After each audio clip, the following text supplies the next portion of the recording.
What's going on there, jerk faces? It's your boy Andy. You're watching Nocturnal Transmission, brought to you by the Circle of Jerks podcast. It's a conversation you could be having during the day, but having at night. Yes, we're back for another week um, for a bunch of news stories, along with our commentary. If you saw from the title of tonight's stream, we aren't going to do the Michael Jordan Last Dance docu-series review because because I didn't get to finish it, and Robert said to me that the ninth episode and the 10th episode really kind of go together, so we decided that we're going to just hold off on it and review them both in a following week. I like it. Yes. And just so you guys are aware, there will not be a live stream next week because I'm going fishing with my pops. So it's all good, Andy. Yeah. So if you just can't go a week without our stream, I apologize. But we gotta take some vacation time for ourselves, too. Andy, what am I gonna do? I don't know. Play with your new wife. I don't care. Well, I guess that is something I guess I can share. Recently I did get married. Yes, Robert took the plunge. I know. Andy's super excited for us. He was so doing excited. He was doing some photo work for us today. It's been a long time coming. Someone that I've been trying to be with for a long time, and finally, to be honest, this. You finally wore her down, is what you're saying. You finally wore her down. I'm wearing her down. Yeah. But no, for those of you who are in their 20s, that is a Family Matters reference. It's an old TV show. It was really good. I think you should watch it anyways, even if you didn't get a chance to watch it when it was on. Oh yeah, it still holds up. Yeah, some of the cultural things are dated, but the family values. That's what's important. But I have to say, 2020, although it has been quite the shit show, it's actually been a pretty good year for me. I got a promotion at work. I got married, and which is why I've kind of been the last couple of months, there's been a few times where I've had to miss. It's kind of dealing with getting married and getting stuff set up. But that's sometimes you have to make those couple of those sacrifices every once in a while. Right. It comes with a coupling that that tiny coupling on your finger there. I'm still not used to wearing it yet. Yeah, I know. I always wondered what I would do, when I get married, about the ring, because especially on my left hand, it's not really good. It's really the fingers on my left hand are kind of stubby. I was thinking, maybe getting a watch with a golden ring on the face. Or just do it, or just do a Lord of the Rings style, and just get a ring and get a silver chain. Yeah. Well, and what was kind of nice is none of the jewelers are really open right now, right. And so it's not like we can go shopping for wedding bands and all that. But my parents gave us their old, when they first got married, their wedding bands from 30 years ago. Right. And we couldn't quite, obviously we need to get them sized. But so right now we have these little spacers in there that so right now they fit pretty well with the spacers. it's kind of nice that like my parents did that for us, and Mhm. I look to marriage. My parents, they've been married for nearly 30 years now, and Mhm. a lot of my friends' parents are either divorced or they hate each other, stuff like that, or Mhm. it's been a very tumultuous marriage. But my parents, like I think they're closer than they've ever been, and they've Mhm. always like have been, been kind of a good team.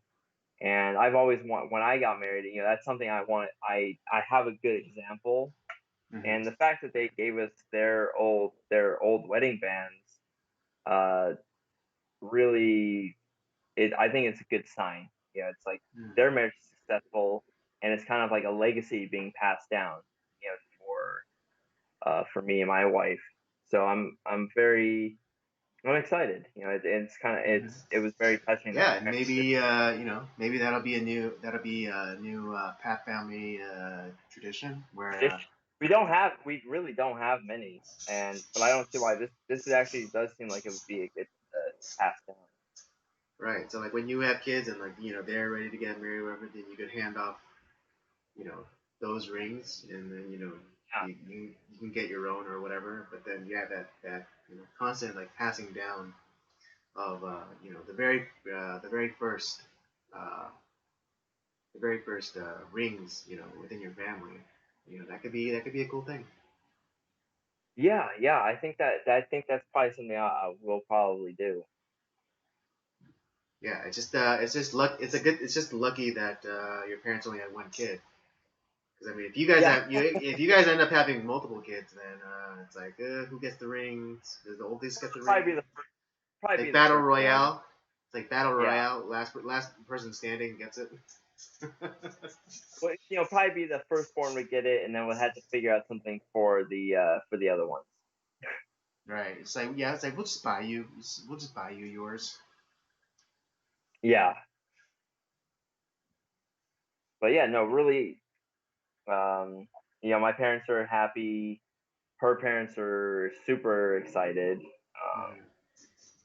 and yeah, so it how everything kind of came together. It was, I mean, it's been a long time coming. It wasn't just something that happened overnight, but we've been talking about it for years and years now, and yeah, everything just kind of came together at the right moment in the last 5 months, Mm-hmm. and everything just kind of came together very quickly. But yeah, I think this is exactly what God wanted, and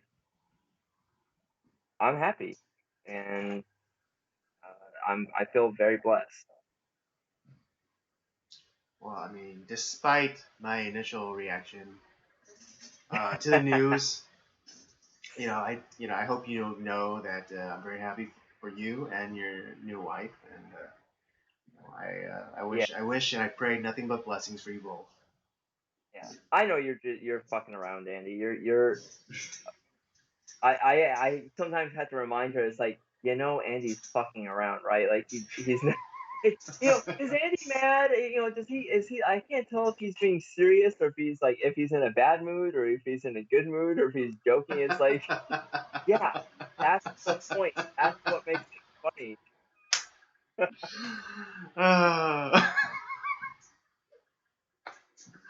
I know it's yeah, it's just really My funny wife because loves my wife loves Andy, and she is so thirsty for his attention, for his like approval, and he just won't give it to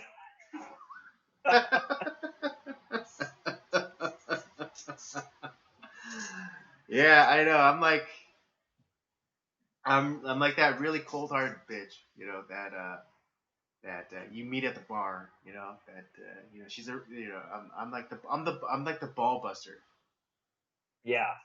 But I mean, it's a little bit of my upbringing because my family we're a family of ball busters. Um, Well, that's what I grew up with too. I mean, I my cousin who I grew up with and who I regard as like a sister.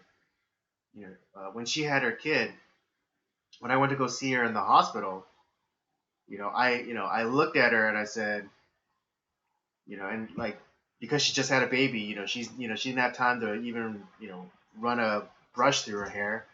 I said, like, damn, you couldn't put your hair in a scrunchie or something for me. God, you look like shit. Oh, that's Andy like to a T. I know. I It's love. it was funny because my cousin's husband was like I don't know what's like kind of shocked at what I said. It's like how could you Flabbergasted. flabbergasted? That's the word I was searching for. Yes, flabbergasted. He was flabbergasted at the way I was speaking to his wife, my cousin. But it's just like it's just like that's how we grew up. We grew up busting each other's balls, and it's just oh yeah, chagrin is another good. Yeah, like the chagrin on Yeah. his face is like. Yeah, I was like, how could you say that to her? She just, she literally passed a person through her. It's like, yeah, it's like she knows. It's like I know, she knows. That's our relationship. Exactly. It's kind of like where I always say that bullies never really bothered me in school because I had my parents. It's Right? No, yeah, exactly. It's like it's like the kids who he used to call me like freak or weirdo or mutant. Like it's like what else? It's like what else you got? yeah, You exactly. know.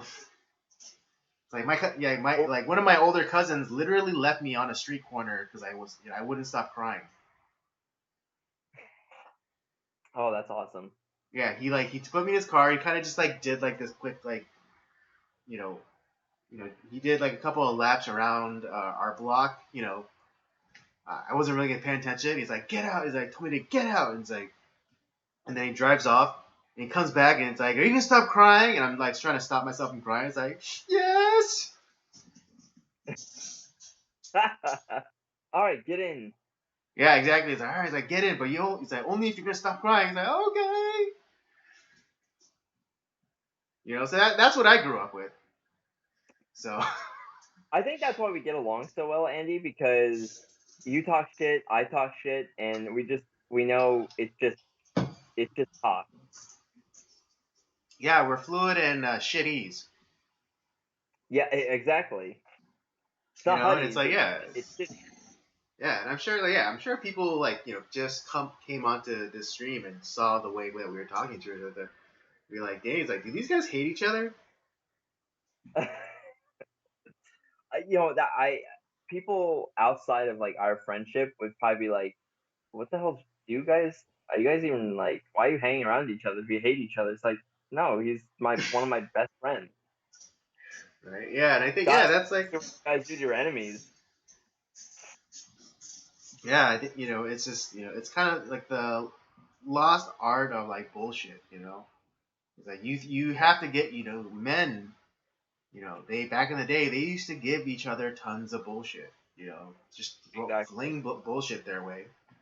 And you knew that you could be friends if that guy took your bullshit and then threw back some of your own. That guy, Exactly. you gotta become the mud monster. Yeah, exactly. Or yeah, or you gotta become a shit monster. Yeah, exactly. I mean that's yeah. I mean yeah. I think that's what's lost like a lot in like male friendships. It's like yeah, I'm gonna Yeah, give you yeah. It's like and it's like also like taking the piss out of somebody. It's just like someone says something like kind of braggadocious, but then you take the piss out of them. You take the wind out of their sails a little bit. You kind of nut chuck them to be like you ain't shit, dog. You ain't shit. yeah. Come talk to me when you've done something. You're on the right track, but you haven't done anything yet. Exactly. Uh, Oh wow, you did what you were supposed to do. Congratulations. right? So he said, should we throw a parade? Yeah.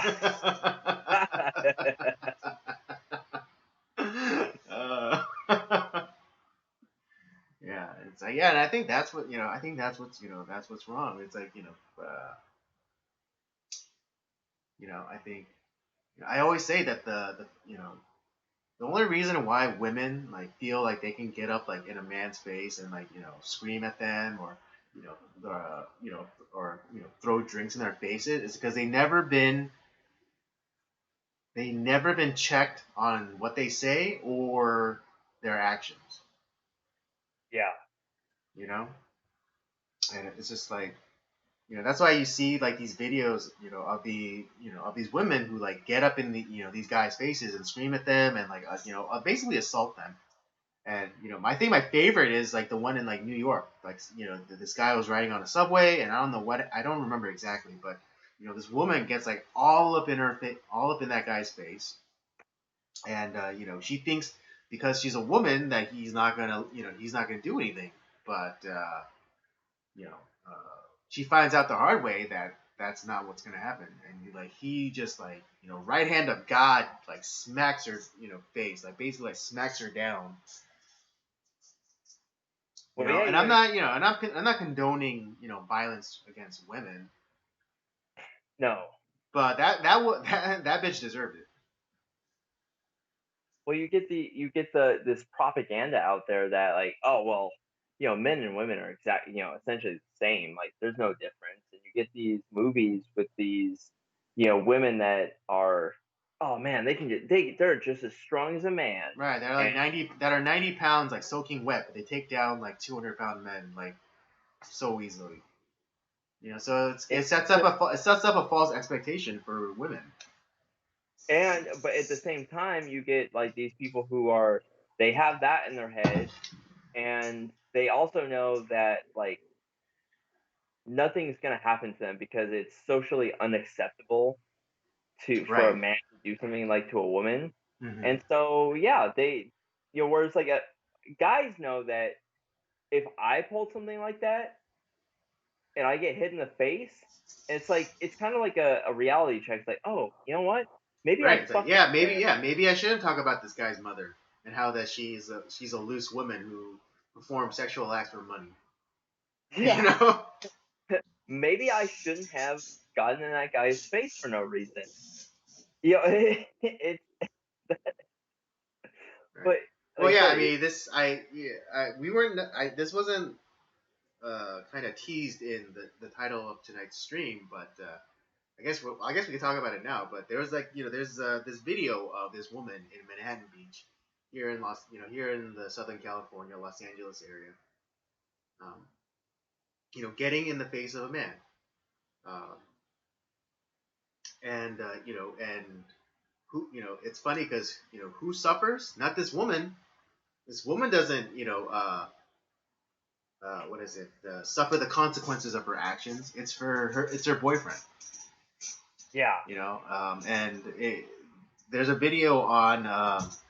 Well, it's no longer Reddit because Reddit completely banned the subreddit.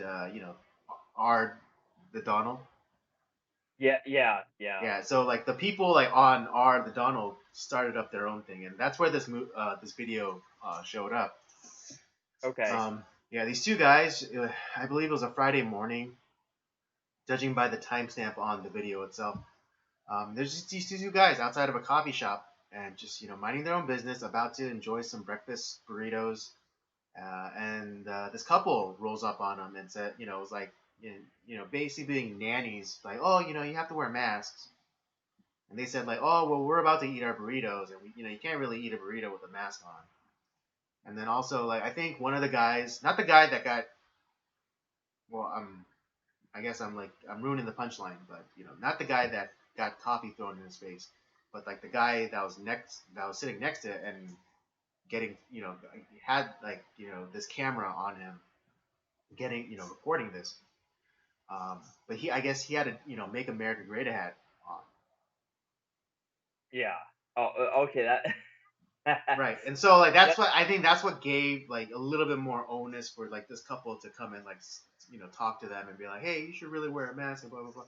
But yeah, they were like the guy even said like, oh yeah, I mean, maybe you can tell, but we're on the other side of like that issue, and then you know, um, like the guy that gets coffee thrown at him, and like the boyfriend start to like kind of get at it, and you start like kind of like you kind of start hearing like the volume getting louder, and then then the girlfriend goes and just like takes her coffee and throws it in that guy's face, and then so he gets up, and he's not gonna hit the woman, but the boyfriend's like, now it's like, oh shit, I have to step intervene, and so the boyfriend kind of like steps in, and then he takes one into the face, pretty like, and then like his nose starts to immediately bleed, and pretty sure his nose broke. Um, and I mean, like the girl tried to intervene or whatever, and she kind of gets shoved a little bit, but just like it's just kind of like get it off me, bitch. Um, but nothing more than that. And it was kind of funny because it's like afterwards, like after which they, the guy that gets his nose broken, like calls the cops. It's like saying like, oh well, two gentlemen just attacked me and blah blah blah. Um, and it's like, and then the girl is like completely unapologetic over the whole thing, and it's like, she even says like, oh, like if I had to do it over, again, I do it 10 times, over. Yeah, Just like it's flipping in the bird and all that kind of stuff, and it's just like, it's like you're lucky that the guy, that the guy you did this to wasn't like some maladjusted person. You're right. lucky that he knew how to throw he knew how to throw down. And he knew like when was enough. Because if you had one of these like maladjusted psych ward types, he might have just like continued to wail on your boyfriend to like until he was a bloody pulp. And maybe after he throws that first punch at your boyfriend, he might then turn on you. You don't know. Exactly. You don't like this woman like had no regard, like could not show any type of civility toward these two guys, who I guess were broadcasting that they were of a different political ideology or perspective, um, and and that they didn't, and they were on a they're on the opposite side of a specific really not, or at least it shouldn't be a political issue, but it's turning out to become a political issue, and it's they like she couldn't like even deign to uh give like even the modicum of decency to these men. Right, right. Well, it's like even today, like you and I were having lunch together, and while I was waiting for our food, uh, you had and the place we went to, like sometimes it's a fairly popular place in the valley, and so the wait time gets a little long, Mm-hmm. and these guys came in they're in their like SUV, and like some of the people exited the vehicle to order, and you had other guys that were sitting in the car. Obviously, they're in the car. They're not going to wear a mask. It's stupid. But Mm-hmm. of course, you have to have like this one lady who's probably looks like she was like 4'7" or something like that. Kind of like shaking her finger at them and like not minding her own business. It's like, you guys really need to be wearing masks in there. It's like, lady, first of all, we're in the car, nowhere near you, and so we're not gonna wear the mask. So mind your own damn business and fuck the mask. And I was like, in my head, it's like, yeah, duh. It's like, lady, just leave them alone. You don't. Mm-hmm. It's like they're nowhere near you. They were like 20 feet away from her. Right. Yeah. I mean, I know because I went I noticed that the sign on this particular business said no no mask, no service. Which it's hilarious because they're these businesses, again, nothing against like the business owner, because I know who I've met the business owner, and He's a good guy. Yeah. he's a good guy, and so I know, and I know he's only think and I know he's only thinking that he's just following the rules or whatever, but it's it's a governor mandate. It's not as though the legislature got, the state senate got together and said like, all right, we're gonna make a law requiring everyone to wear a mask. That's not what happened here, people. All right. I mean, I don't know how many times I have to make out, point this out, but maybe I have to. It's just like this isn't a law. If someone comes in without a mask, it's not breaking the law. It's going against the mandate, and that's basically just saying the governor said so. That's it. And last time I checked, we are in a republic. We have representatives. We have people we elect people to represent us. We vote on laws that are like supposed to, be either repealed or added to the books. Right, exactly. But I don't think last time I checked, there was no such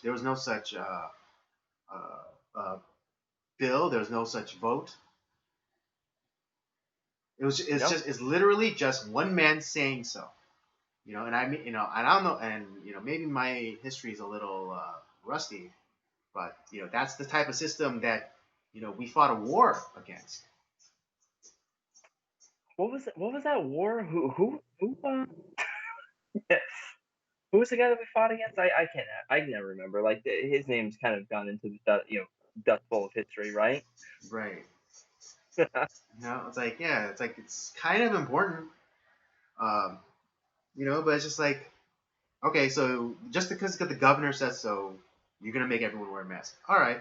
Well, what if the governor then says, commit genocide in my name? Do you do it? I kind of play like the play it out game. Or at least I try to play the play it out game with a lot of people. It's like, when I'm trying to elucidate the idea of like laws versus mandates. Yeah. And it's just like, if the governor said that every person who comes into a business has to personally kill a puppy in front of the worker before they come in. Are you enforcing that? Yeah, exactly. And the other thing is, it's crazy too, because not only here, but a lot of these governors and mayors are trying to one up each other. And you had like, right. I mean, you have like New Jersey where they forcibly locked up a business and threw the owners in jail, even though even though they are releasing all these convicted criminals, because for the sake of safety and the coronavirus. But these guys who dare go against the governor of New Jersey have to be thrown. They have to be taught a lesson, and they have to be thrown in prison. It's like, what? Yeah, definitely. Even in California, they're doing that. I saw it was like a local news station up north, but they were talking about how there was a man who was murdered by a woman. Like carjacked him, took him to a hotel, and just straight up killed him. And she is being released because of coronavirus. Jesus Christ. Yeah. So it's just like, I mean, when I see stuff like this, it's the whole like, I think of, I mean, not to compare the the law-abiding citizens who are being thrown in prison, as like comparing them to Jesus, but it's like the whole like notion of like when Jesus was, they wanted Jesus to be crucified and tortured over, and they, instead of releasing him, they released an actual convict, Barabbas. I mean, it's that same story. Right. He was a known murderer, and there was evidence of him committing murders. I think he was part of the Zealots or something. It's something like that, or some side, or some kind of revolutionary kind of movement. Trying to oust the Romans. But back then there was a lot of those. But as Robert was saying, it's very much like that. We're literally, I mean, not to compare those gym owners or any such person, or the hair salon lady in Texas. Not to make a comparison to them to Jesus, but the comparison is apt in that we are literally exchanging murderers and convicts for innocent people. And I think that's the I think that's the thing that Robert is trying to highlight here. Um,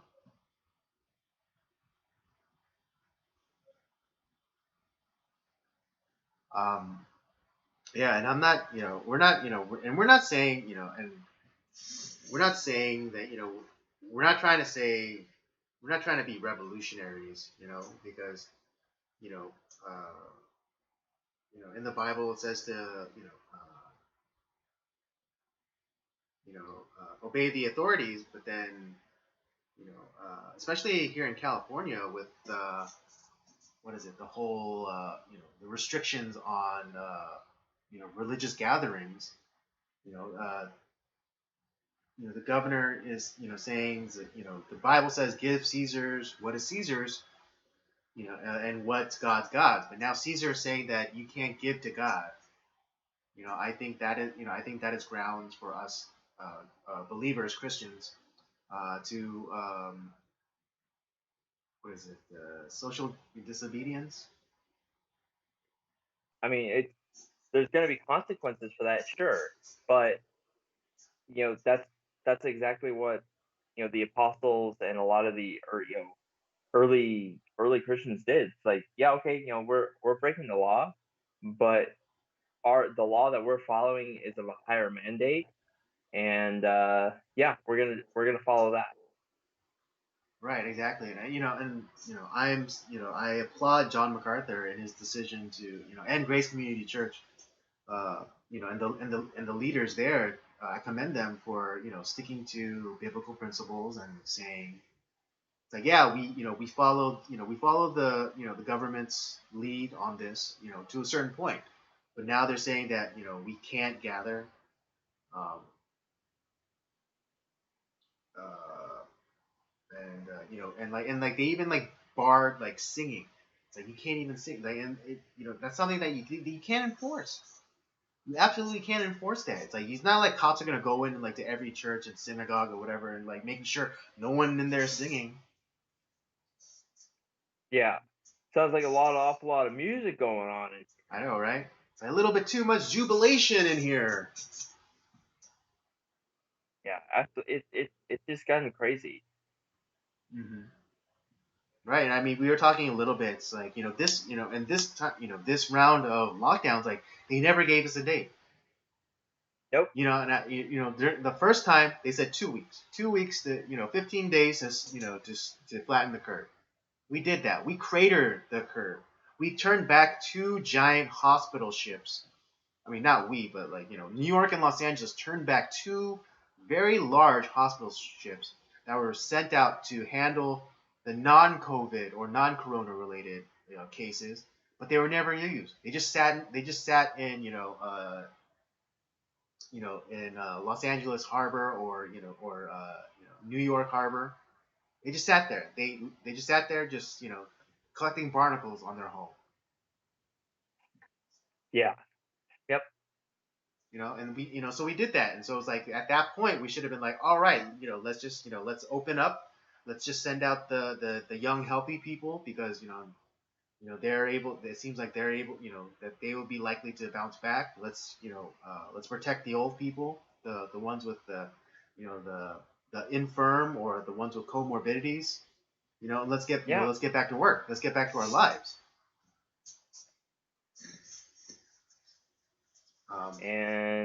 But no, it like Yeah, but now this time it's like we're locked down. It's like, well, until when? It's like, we'll let you know. It's like, oh, mask mandates. Until when? It's like, we'll let you know. I think it's gonna be somewhere. Oh, I don't know, right around like the first couple weeks of November. Yeah, that's what I'm thinking. Like around the first, the first week or two of November. That should be when it opens up again. But it's so funny because everything that's happening, it seems like a TV show, but and it might very well be. There might be some like pre-programming there because I don't know if you remember, but I told you about this show called Counterparts. Yeah, yeah. Yeah. For those of you unaware, it's this show about you know, like our world, and there's a parallel world, and it's in that parallel world is treated very much like a different state, like a different country. And so you have ambassadors, and you even have like a governing a governing agency, and like you have like secret agents and things like that. And apparently, in the alternative world, a deadly plague uh, came about, right, and it killed millions of people. But it also what it also did is it changed the culture around the world. Now it's like, uh, and this might sound familiar. This just stop me if this sounds familiar. But because of this sickness, they like the entire culture changed. Like everyone, like you know, kept a fair distance from each other. If someone like coughed, like they would immediately like sling on a mask and point them out to authorities. Um, and when these like kind of splinter cells for like this radical group kind of sneaks across the border between our two realities. Those people get to experience life in like I guess would be considered our reality, and one of them goes and kind of checks out the nightlife, and you know uh, this group of girls ask this guy to take a picture of him, and like in appreciation, one of the girls like kisses him on the cheek, and then he after that experience he goes back to his comrades, and and she asks him, like, oh, how is it out there? And the guy says, oh, it's disgusting. It's like they're all on top of each other, swapping germs, and it's it's time to it's time to bring it down, basically, is what he says, or something to that effect. So I mean, it's like, tell me if that sounds familiar. Sounds pretty similar to me. Yeah, it's like that's why I was so like freaked out, because like I saw this TV show, I watched the entirety of its run, and then they put that in there, they put like this deadly virus that spreads across the world, and it kills like millions of people, and it completely changes the mindset of and the social order of things. So no longer are people no longer do people, like, even like in like movie theaters, they show movies, but then they put like this kind of PSA at the beginning. It's like, oh, if you see someone cough or sneeze, tell like a government official right away. Yeah. And it's just like, oh my god. Well, like you had that what was it Bill de Blasio, like he was having that hotline of like, if you essentially a snitch hotline, and Right, right. there's like financial reward. Right, even our mayor, Eric Garcetti, it's like, oh, snitches will get reward. You heard that old saying, snitches get stitches, but in this case, snitches get rewarded. It's like, what the Yeah, fuck, that's insane.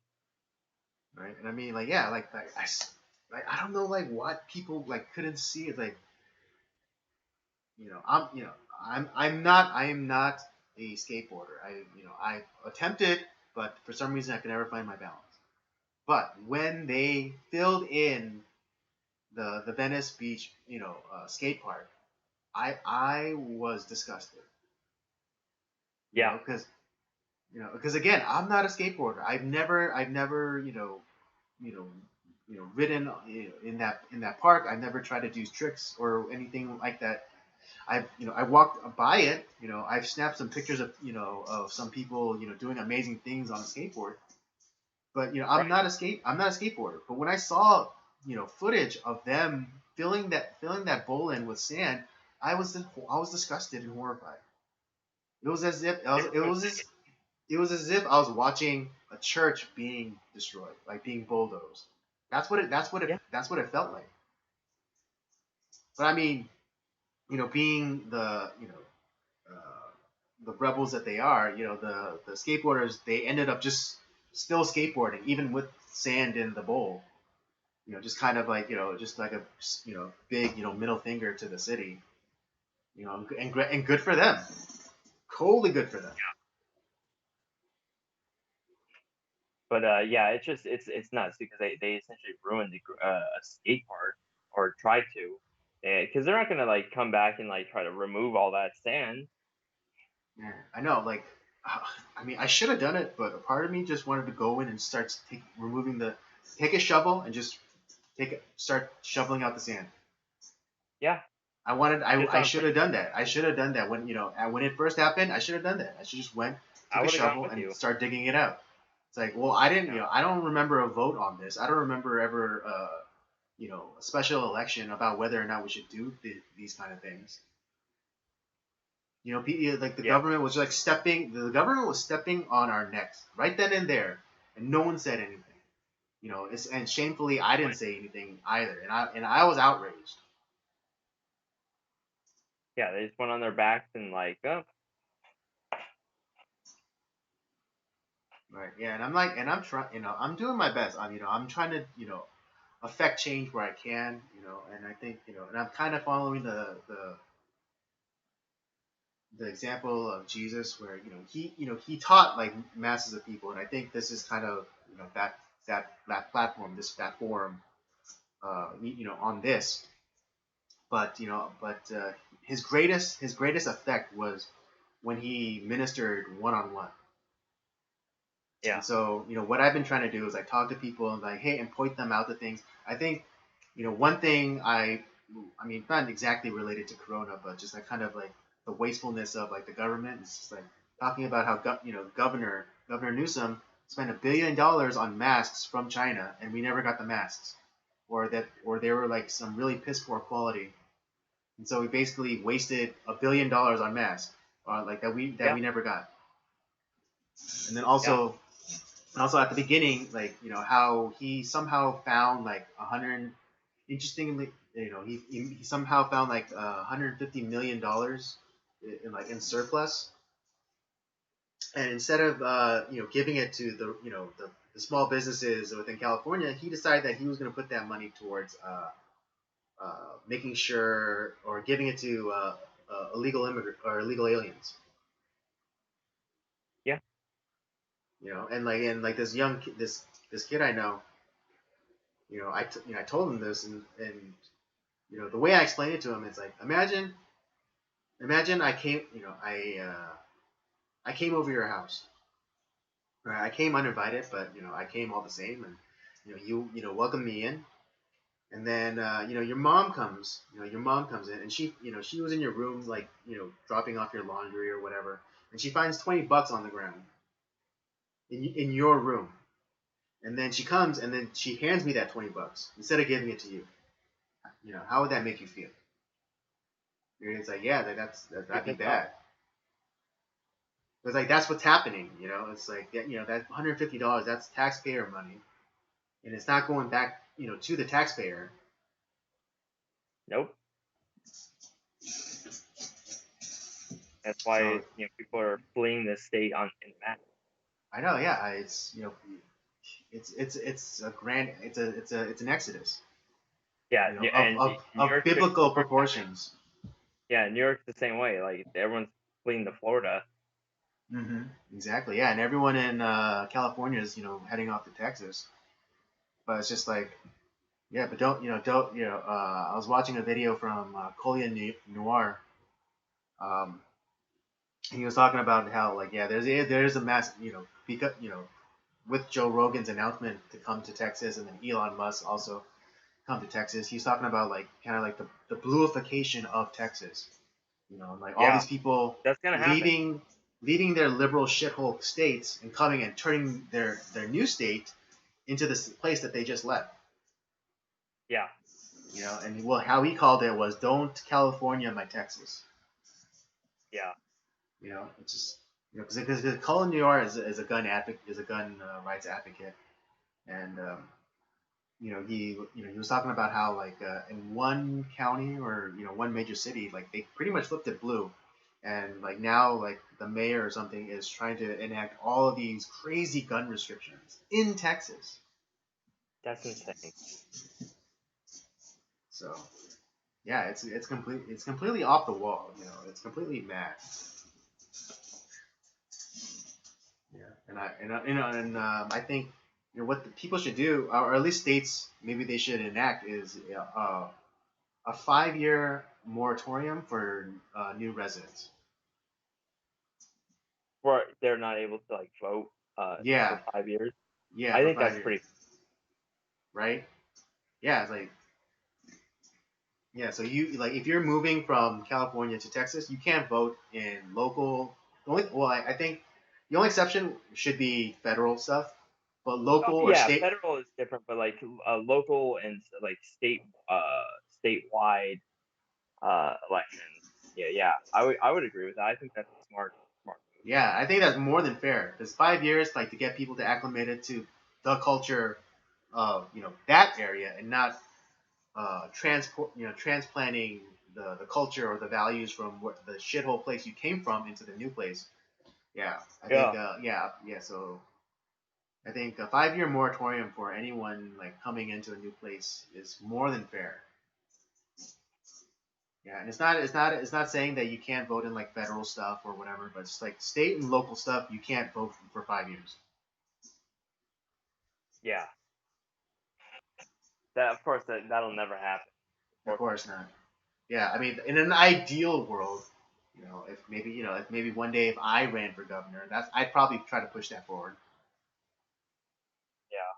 I know I probably never get elected, but Yeah. especially running on that platform, I for sure shouldn't I for sure wouldn't Not running be on that elected. platform, but that's something you should like. If you did get in, you should Right, enact. something, yeah, it's just something I should work on the side.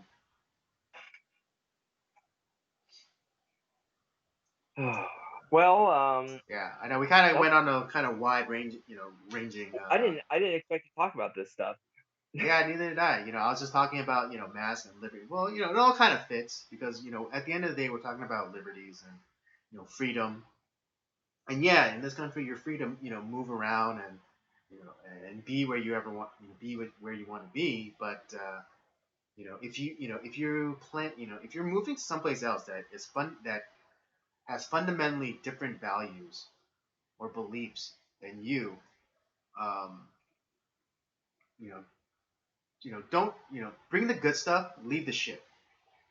Because Yeah, yeah. try that shit going, moving from America to like Saudi Arabia.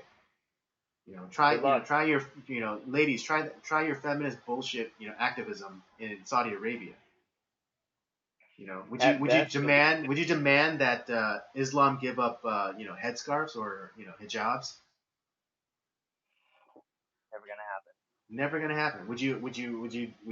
Would you try and demand that you know Muslims stop eating I don't know. Do Muslims eat meat? Oh, like pork. Yeah, Yeah, if you try they to don't eat pork. if you try to open up a Texas no St. Louis style barbecue place in Riyadh. Nope. Yeah, not gonna happen. Like even like because people you're able to like ship stuff over to like the Middle East, Mm-hmm. and one of the restrictions like they said like no like pork related products of any kind. Really? Do it. Yeah, can't do it. Like certain like they don't allow you Is this to for like send. general consumption or? Because I mean, like, what do they do with like military bases, like American military bases? I think there's an exception made for there because the way that military stuff is handled is very different. Uh, Mm-hmm. Right, and like usually it just stays on base. It doesn't like get out into the general right, exactly. But population. like as far as like if you're sending something like to Afghanistan or Iran or anything like that, like yeah, it can't send like they don't want like certain like religious things, like you couldn't mail a Bible there, and you can't mail like anything that has like pork products, or I don't even think they allow um like sexually explicit material or items. Hmm. So like no like Playboys and Hustlers. I mean for sure, but like not even like Maxim Sure, or FHM. nope, none of that. Mm. Right. So like yeah, I dare anyone to move there and try to change the culture. Yeah. All right. Yeah, since we went into a little bit longer than normal. Let's get into like the actual like kind of topics that we plan to talk about. Uh, I want to first start off with something a little lighter, and let's talk about the failing numbers for the NBA and MLB. Since they decided to take a woke stance on it. Yeah. Well, yeah. After after last week, my decision to not talk about new sports topics again. But hey, it happens. Right. We all make exceptions. But this is just too good though. This is just too good to not talk about. You know. Yeah. So the NBA rating crash. Why are NBA and MLB ratings at an all-time low after Black Lives Matter protest? I wonder why. I Well, I wonder mean, why. they had those on the jerseys. They had the players putting their political statements on their jerseys instead of their name, Hmm. uh, which is just stupid for one. It looks Hmm. awful, Right. and people what people are gonna say though. It's like, oh, it's not because of that. People like that. It's because there's no fans, and it's everything's just kind of messed up. It's like, sure, maybe that's a part of it, but the reality is that Right. Yeah. I mean, because people still watch UFC, and it's yeah, they try their best to make the environment or the atmosphere more electric and exciting. With like they still do like the laser shows or whatever. The yeah, lasers and with like the entry music. Yeah, and yeah, like they're exactly. doing great numbers, right? They're doing great numbers. You know what they haven't done is they haven't taken a knee. Yep. And it's just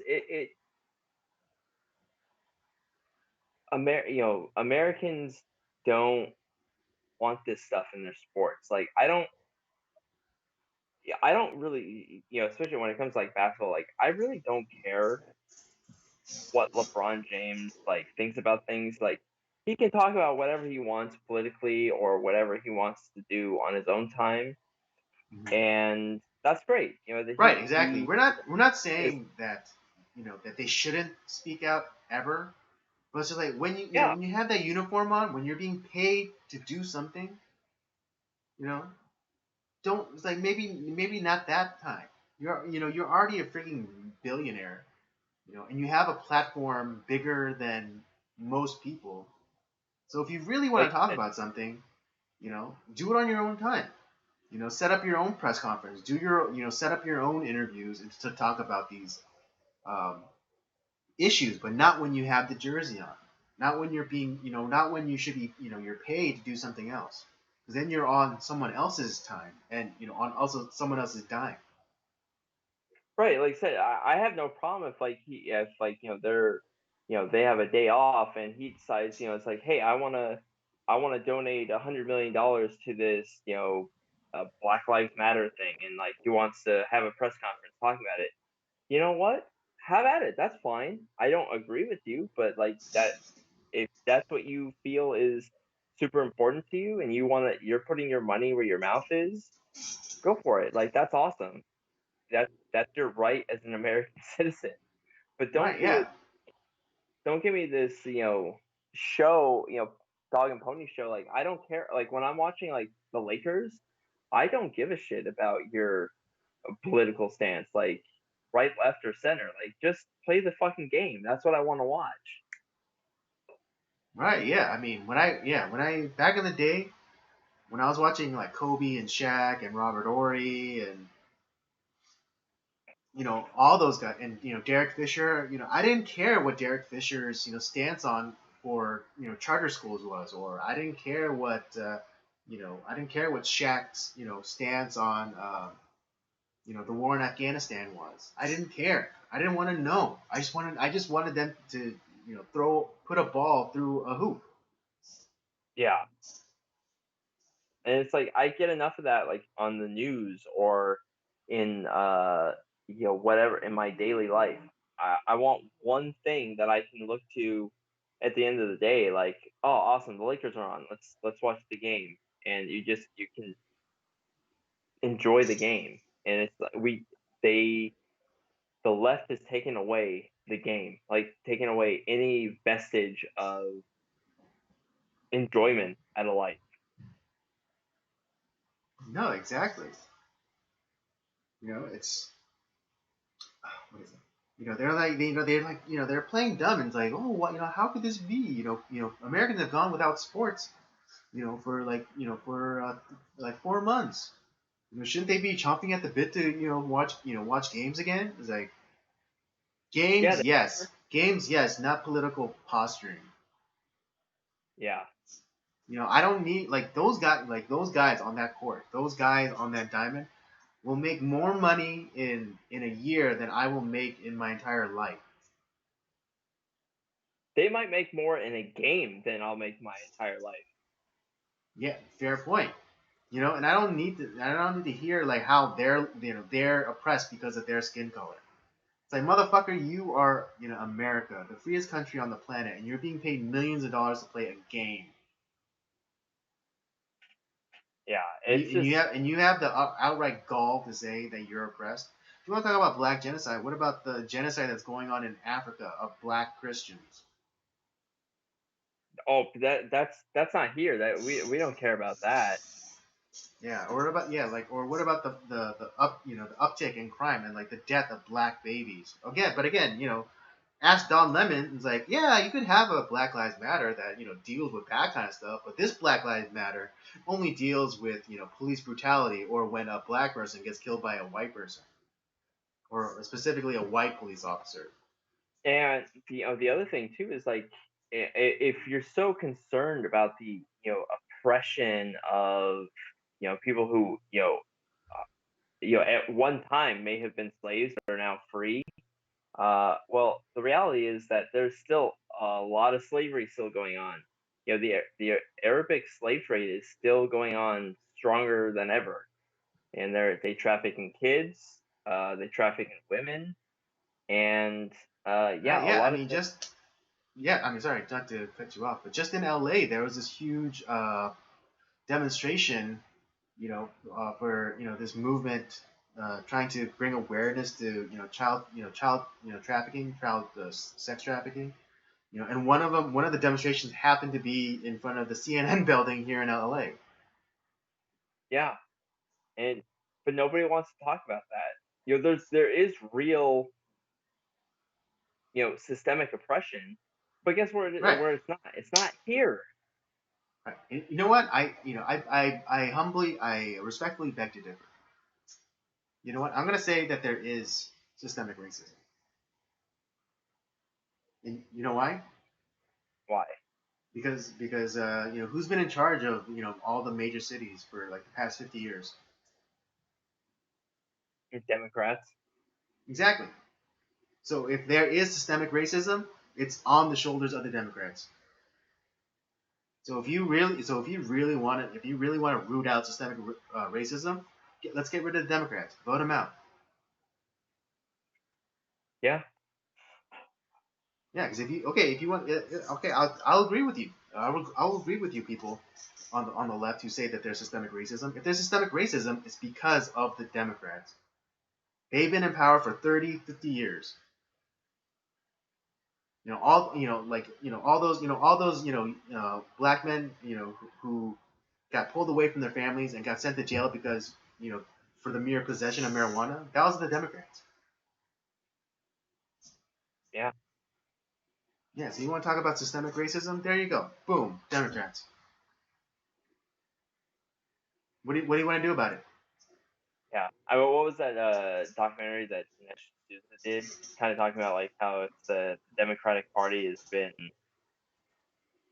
Yeah, essentially part of the Emancipation Proclamation passed without a single Democratic vote, or maybe yeah. one Democratic vote. I think Because there there's was like, one. yeah, there's one, and that yeah, because it was brought up in that movie Lincoln, where they one of like they pressured this one Democrat senator to vote in favor, but he's like, oh yeah, I'm gonna switch to Republicans. Like, yeah, no, do it as a Democrat though. Then you can switch after the vote. And I also hear like a lot of the there was like, oh well, they all decided like a lot of the Democrats switched to being Republicans, and vice versa, like Republicans switched to be Democrats. Like, no, that never happened. I think Right, in the last 150 so years, it was like three. right. Yeah, because they always point to Strom Thurmond, in the 1950s or 60s, and like he was like known to be a virulent bigot, and he like switched parties, but him, yeah, but like him, but then no one else like followed suit. It was just him, and Yeah, he was pretty much like ostracized by the establishment of Republicans anyway. just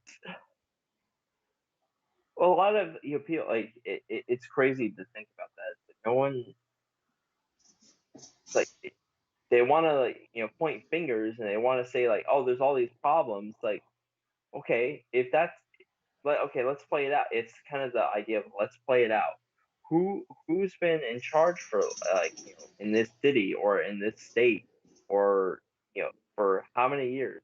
And you keep complaining about how things keep getting worse and worse, but you don't change anything. Right. I mean, yeah. Take it, the perfect example, Chicago. You know when the last time they had a Republican mayor in Chicago? Like when Al Capone was alive. Yeah, it was in the 1930s. Yeah. That was the very last time that Chicago had a Republican mayor. It was in That's 1930s. So yeah, okay, right. Let's start right there. If you want to talk about systemic racism, all right, right there. Chicago's been run by Democrats for nearly 70 years, or over 70 years. yeah. There you go. Let's start there. Let's get rid of the Democrats. But yeah, and getting back to like the sports franchises that are they're losing viewers, and it's like, yeah, because nobody wants to hear this stuff anymore. Right, because they I still haven't figured out. They still haven't figured out, like, just because they're screaming and hollering about it doesn't mean that they're the demographic. Yeah, You think some blue haired land cow with a gender studies degree is really watching sports? fuck no. And it's exactly what I talked about with like NASCAR. It's like we're catering to a group of people who already hate our guts, and they're never gonna watch the sport no matter what changes you make. They want you to be destroyed. Yet you're caving into them. For what? For what? You get a couple of extra sponsors. Like, is it really that big of a deal? But I think, yeah, but And it's funny because then it like becomes kind of like a heart issue where it's like is millions not even enough? Like literal yeah, millions of dollars, is that not enough? it's I mean, in all sports, it's billions of dollars now. Right. I mean, yeah, I obviously, I want the sports that I like. I want them to have, more, more viewership. I want them to survive, but at what cost? At what cost? Right. I mean, yeah, you have been trying your damnedest to get me convert me over to the Church of NASCAR. And Yeah, but it's like, but I don't even think now you even would want me to be a NASCAR fan, or at least not this current not iteration of not in, NASCAR. no, not in its current form. I'm not even a fan of its current form right now. And the thing is that earlier in the year I was applauding like what our sport was doing, because we, instead of just tucking our tails between our legs, with the whole like virus, a lot of the drivers and teams and everything stepped up to put something out there for that Mhm. people could enjoy, and we completely squandered that. So we had, early in the year there was a driver, Kyle Larson, who uh, pretty much got ousted from the sport for using you know using the N word, which is like, yeah, okay, I it was dumb. Do I think he should have been like completely just thrown away? No, but now we've just gone way, way, way away from what the sport means. Now we're allowing people to kneel before the anthem, and essentially we've been catering to a driver who has not earned a damn thing. Um, it's like, and it was a guy that I had rooted for, and I wanted him to do well, because I think he's a good driver, and uh, yeah, he's become the Colin Kaepernick of NASCAR. Hmm. Yeah, and I I mean, was just listening. when the FBI investigation came back and said like, oh, we found no evidence of a hate crime here, he's even with that information, he still doubled down and said that there's still racism in NASCAR. And like, okay, And well, maybe there is, but there's no evidence of it here today. yeah, and the crazy thing is that I was listening to an interview, in his own words, on a NASCAR podcast the other day, and he's a jerk. He's been he's been bullying other drivers, and essentially like holding them hostage, saying like, oh, if you don't say something, you're the biggest name in our sport. If you don't say something, it's gonna, there's gonna be problems. Essentially, like you're just allowing racism to happen, and it's your fault. And Right. I mean, I'm yeah, it's like, just like it's no longer you can't just be someone who a silent supporter. You have it's like the whole thing about anti-racism. It's not about that. You have to be actively against racism, and you have to call it out. You can't just like be sit on the sidelines and we'll wait until someone approaches you. It's like, hey, like what do you like? What's your stance? It's like, yeah, of course, I'm not a racist.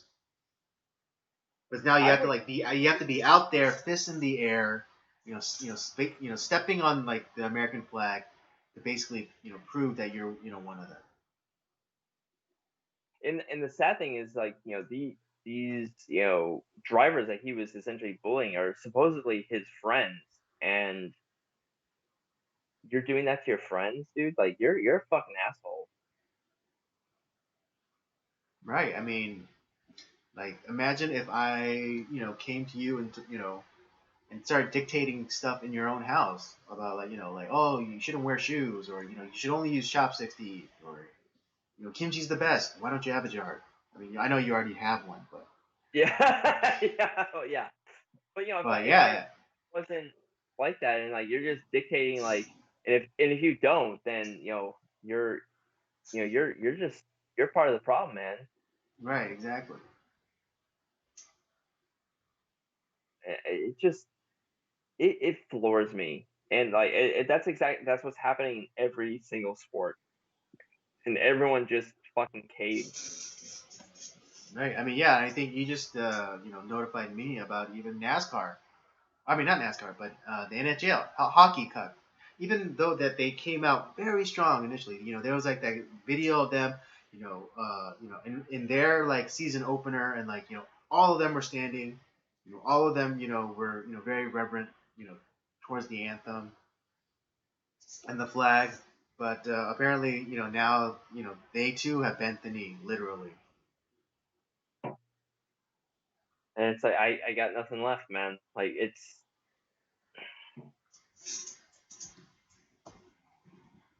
just yeah.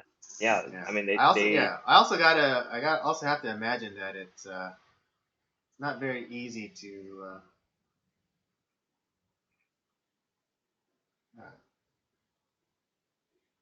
it's not very easy to kneel on ice. no, it's not.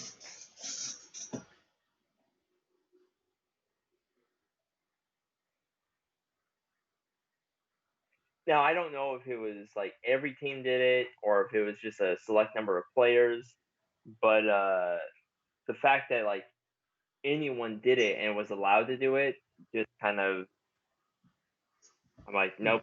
I guess I'm not. Well, yeah. I mean, just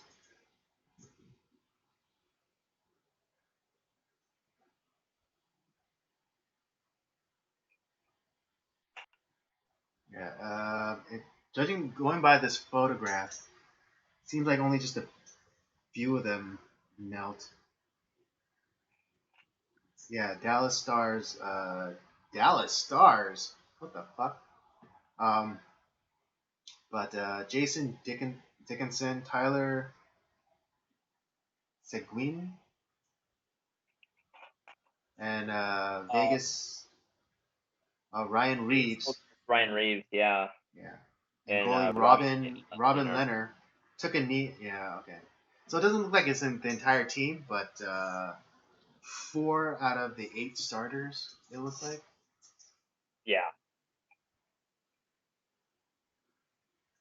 So it doesn't look like the entire team, or it doesn't look like everyone was made to kneel. But the fact that it's like even any of them are, it just it's a trend because now if you don't do it, you're gonna be bullied into submission at some point. It's just gonna happen, and then they're all gonna do it. Yeah, I mean, it's kind of inevitable. It's kind of like how I remarked today about how like with the mask, it's like how quickly everyone was, or how quick everyone was to adopt the mask. It's just like it's like no, like very little pushback. About wearing a mask. And I think it's kind of like what is it? Owen Benjamin has a video. He talks about kind of uses or he watches this video about how about the idea of like implanting people's minds, and of course he references this video some other guy did talking about McDonald's and how that they're able to basically incept you know their customer base into consuming more McDonald's with like the I'm Loving It campaign, which has gone on for 15 years now. God, it's been on that long. Fuck. Yeah, it's the most successful. It's the most successful campaign in McDonald's history. 15 years. They haven't changed in 15 years. I can think of that jingle just from you saying I'm loving it. Yeah, exactly. The ba da ba ba ba. Yeah. Yeah, and that was the move to incept everyone's brain into eating more McDonald's. It worked. It worked. Yeah, but they did the exact same thing with like the mess, where they it's because in the movie Inception, the whole the A plot is Leonardo DiCaprio's team trying to implant an idea into someone else's mind, and it's like how do you make a business model into an emotion? Yeah. A business strategy into emotion. So it's like yeah. So how do you and he references Edward Bernays, like the father of consumer psychology, where like back in the 50s, where they had like all these ready-made like snacks and what have you, that these moms were like giving to their kids because like they were off working, and so they felt guilty that they weren't giving their kids anything like nutritious. And Edward Bernays came up with this idea about having them adding just one egg to like a cake batter. Yeah. And so it's like, oh, so now I'm offering something of myself that's not like in this thing, so I have to do something extra. So so it's like kind of offsetting the guilt, where it's like, oh, I'm not just giving them like ready-made stuff. I actually have to take an egg and I have to put it in this cake batter. Yep. And so kind of like and again with this mask, it's like, oh, it's like this mask, it's for the betterment of everybody. It's not just about you, it's about everyone around you. And so now you're doing something virtuous and good. And so like now it's like now you can pat yourself on the back. It's like, oh, I'm wearing a mask, I'm doing my part. It's like those old World War II promote like recruitment posters. Yeah, the Uncle Sam, like, I need you. Yeah, Uncle Sam, I want you, or the Rosie the Riveter saying we can do it. It's just like, but it's like, so it's all like you're collectivizing everybody. Like, oh, we all have to do is we're in this together. We're doing it for you're not doing it for yourself. You're doing it for other people. Right. And that's exactly what's happening with this stuff. And I tell people, it's like, hey, have you actually looked at the website that Black Lives Matter actually has, and what their demands are, what their statement statement of faith is? No. It's like, I think it'd be pretty enlightening, because it really has very little to do with anything about black people.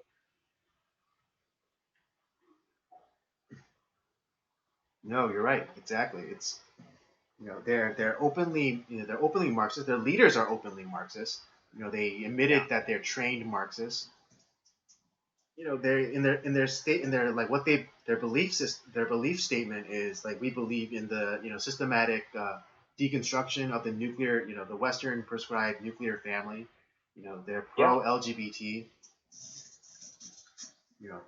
That last time I checked, the Bible is for one and against another.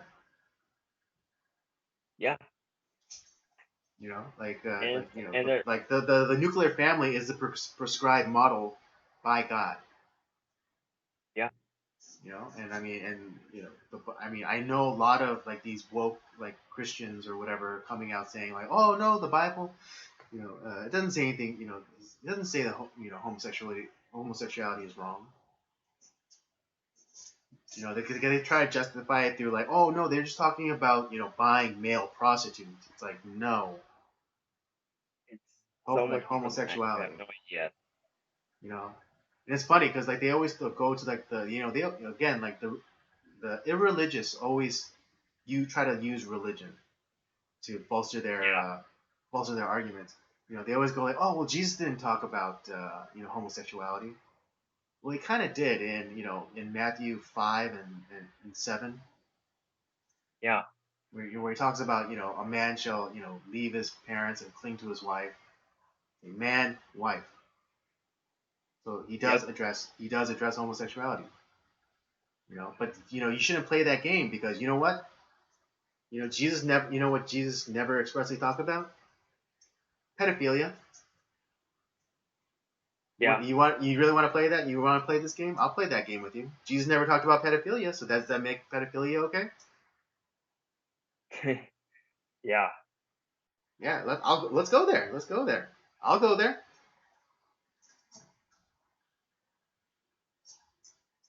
It's a rough argument, but yeah, it's a powerful one. Exactly. And like, what are they going to say? They have nothing to say against that.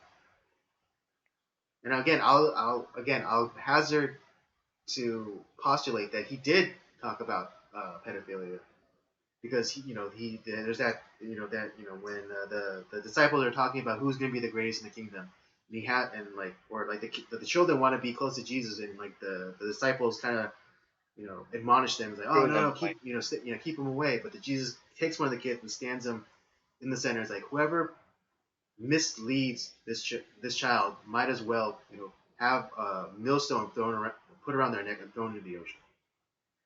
Yeah. And I think, like misleading the youth, misleading the children, and is a sin. Jesus said it himself. It's like, if you do, then you might as well have a millstone tied around your neck and thrown into the sea. And I think that can apply to pedophilia. Yeah. Which is what should happen to them. Which should happen. All right. Yeah. I kind of went long into that one as well. It's all right, Andy. Like it's one of those nights. It's one of those nights where it's just we're hitting all the buttons. We're going for broke tonight. We're really trying to get I'm really trying to get on the radar of YouTube.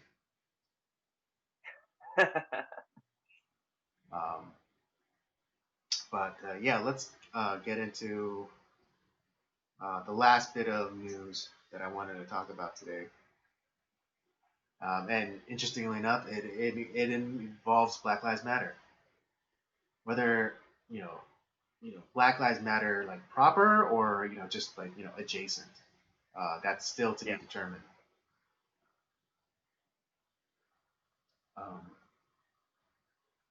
But in Louisville, a Cuban restaurant has reported that they have been essentially experienced a shakedown from a Black Lives Matter activist. The restaurant is called Nulu's Restaurant, and the owner alleges that a group of Black Lives Matter activists came in and demanded that this restaurant only buy from Black-owned businesses, and that they post in their window a list of Black Lives Matter's demands. And then let's see.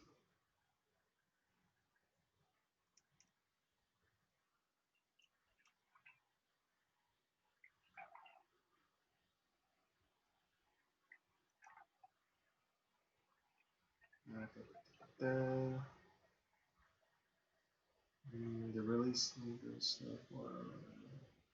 forced to close July 24th during a demonstration that shut down several protesters presented Martinez with a list of demands and said he better put the letter on the door or his business is not. Oh, so his business is not fuckable. Again, we're dealing with the Ram's blood. This is the new Ram's blood. Put this Black Lives Matter sticker in the window, or there'll be consequences. Be ashamed to see what would happen to this nice business here. Oh yeah, here's the list of the demands. Adequately represent the Black population of Louisville by having a minimum of 23% Black staff.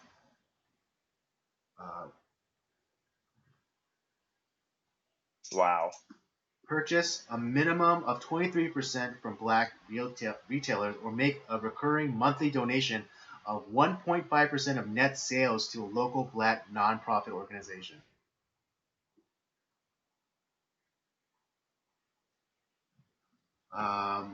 Require diversity and inclusion training for all staff members on a biannual basis.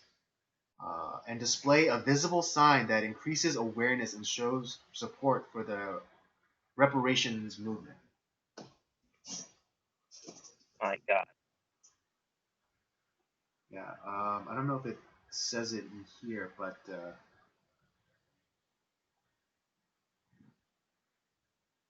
I don't know if it's reported in here, but yeah, the owner of the restaurant, Fernando Martinez,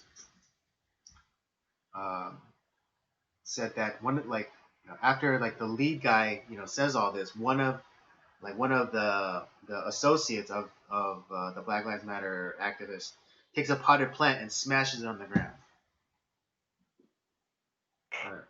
I mean, I heard that I read it in another article. I don't know if it's especially said in this. It's reported in this article, Yeah, but but that sounds like something they would have done.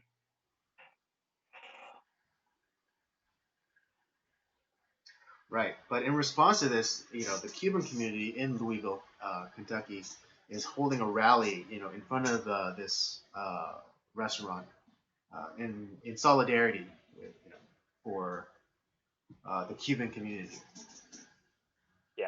And it's like it's pretty. I mean, because like it's pretty ridiculous. Because like there are black Cubans, right? I mean, Yep. there's a UFC fighter. He's a heavyweight. He's like this big black guy, but he's like from Cuba. Yeah. So it's not so and interestingly enough, Fidel Castro super racist against the black Cubans. Yep. But it's just like this is like literally a shakedown. I think it is it's like I think either it's a quote or someone quoted it in this article says that this is the shakedown, and that and it is. This is shakedown. Absolutely. This is mafia tactics. It's like buy from Yeah. our businesses. It's like, oh, there's a nice restaurant you got here. It would be ashamed if something happened to it. Maybe give us pay us a 1.5%. Pay me us 1.5% of your profits.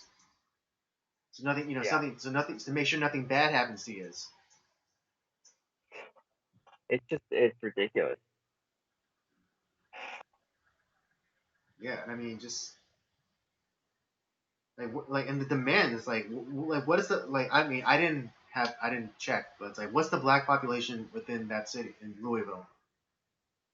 It's like is it possible to even have 25% representation? Yeah, exactly.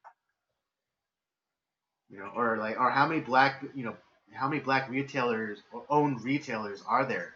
You know, what if there isn't It's, 23%? What if there's only it, what if there's even just only 22%? Do you still it, demand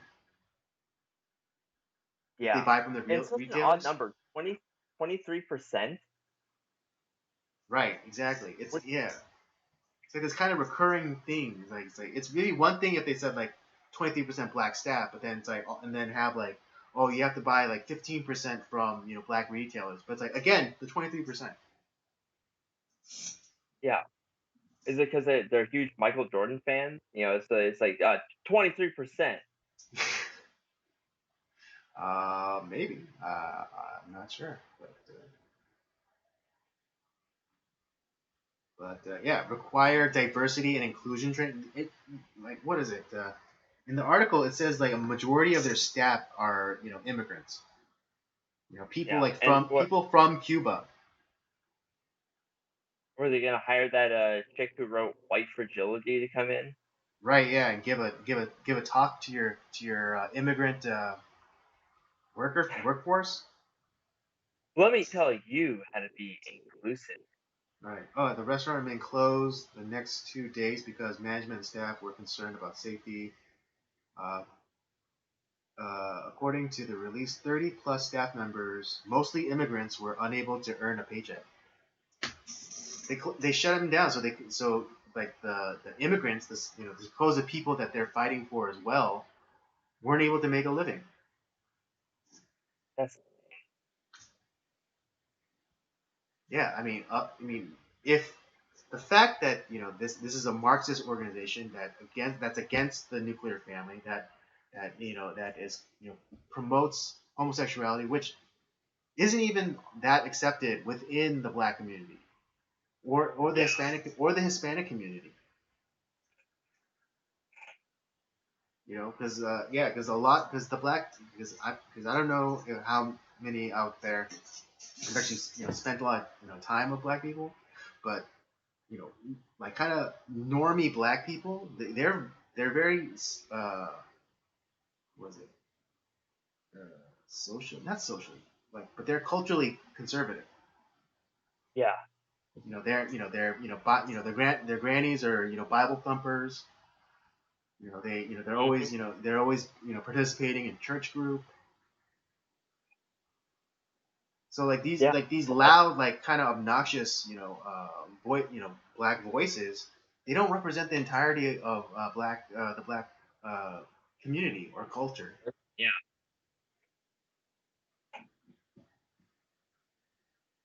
And the thing is, like, in reality, like, they don't care about black people at all. No, of Yes, course they not. have they have the name, sure, Black Lives Matter.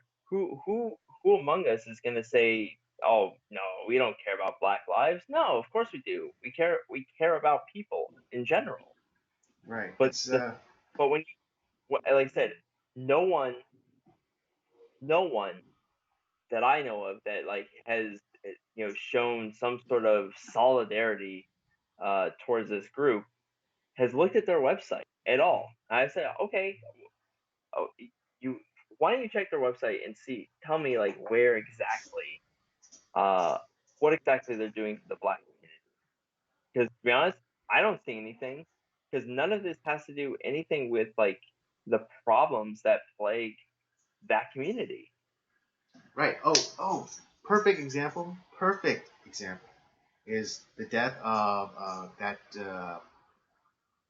black what is it?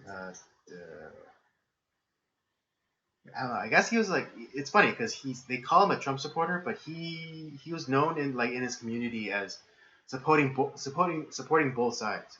He didn't necessarily have a party. He just supported who he thought was the best person. So Right. but recently he's been supporting Trump, and he was murdered. He was stabbed to death by a white guy. Jesus Christ. Yeah, no, I forget where it was, but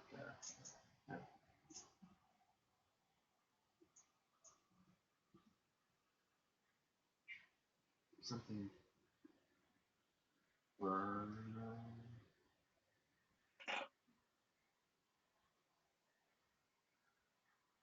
Oh, Burnell Tremmel.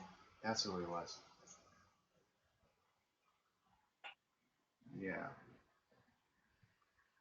yeah, he was. Yeah, he was just. I forget. I think it was like in St. Louis. Yeah. Um, but yeah, he was. He supported Trump, and he had a. I'm just thinking right now. No news stories, and this is on DuckDuckGo. It's probably about the only place you're gonna find it too. Yeah, but yeah, he was a black man who was killed by a white person. So where's Black Lives Matter? They should be all over it. Yeah, they should be all over this case. This is a black man who was killed by a white man. But But it's because he like but because he didn't have the right politics, he's forgotten. He's swept under the rug. yep. He's not worthy to be included in the banner of Black Lives Matter.